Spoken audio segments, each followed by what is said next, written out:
start. What's going on, trading card game players? Figs here with Figs Form, bringing you guys a one-piece Doflamingo deck profile. I decided to go with mono blue, of course, Doflamingo, because next set we're going to be playing green purple.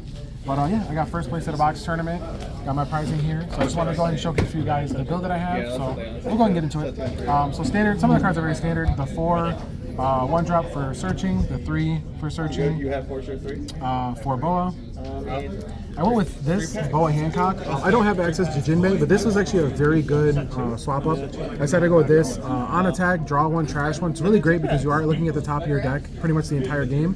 So being able to cycle cards in and out, it's a 4 for 5. I was playing the Kumai or whatever his name is, the one that you block and you can play a Pacifista. Didn't like the Pacifista. You got to have both in conjunction to really get value out of it. So I decided to go with this. This card is actually very strong. Being able to just draw certain cards, especially because of the fact that you don't have to put down underneath it, it allows you to really synergize really well with the leader. So you're playing guys, then you're able to draw a card. You can like grab your love for defense, depending on how your opponent, decides to interact with your swing. So this was insane, honestly. Put in a lot of work.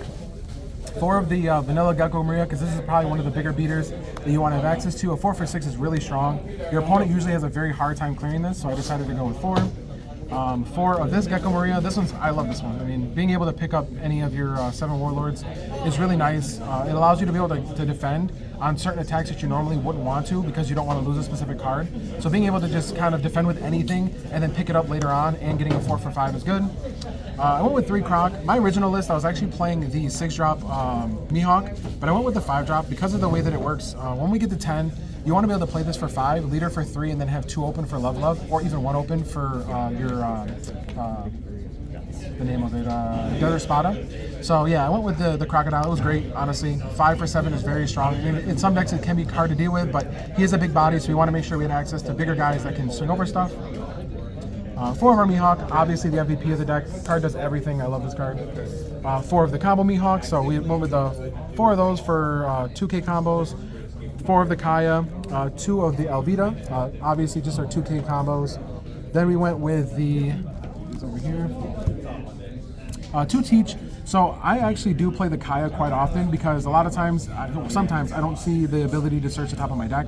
So I do like being able to search this and then play this to bounce this back to hand. I was actually doing the Zeph, but the Zeph just didn't feel good. It wasn't a combo. It also wasn't a 7 Warlord, so I wasn't able to play it off the deck. So I felt like this was much better. Also, this is really good in the yellow matchup. You're able to bounce back the Parasparrow. In the aggro matchups, you're able to take their bigger guys off the board. So this put in actually a lot of work. But again, Jinbei is just better, but I don't have access to Jinbei, so I went with that.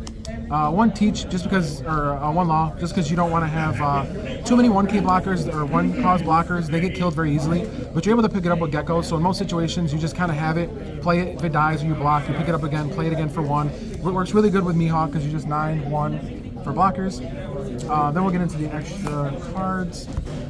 2 Desert Spada. Like I said, I wanted to make sure I had most optimal ways of being able to search the top of my deck. So sometimes you'd have 1 Don open, and this is great. 2 cost, or 1, 2 search, 3 search, and then obviously a 2K combo. And the trigger is actually insane. I hit it once today where I was able to draw 2 trash 1. 2 of the Warlords, I was playing 4 originally, but I decided to cut it down to 2. Again, we're searching the deck a lot, we're drawing a lot, we're looking at the top of the cards, we're filtering a lot, so you don't want to have too many of these. There's a lot of times where I just had too many of these and it just didn't work out in my favor, so I ended up cutting it down to 2. And then the 3 Love. Best card in the deck, honestly, just insane value. Being able to just pay 2, draw 1, 4K. I want to play 4, but it can get cloggy at times, but you always want to see this, and it's your best defensive card, especially for your bodies, because, again, your opponent usually is going to end up with bigger dudes in the later game, so this just allows you to have the protection for your battle, for your characters, and then also for your leader.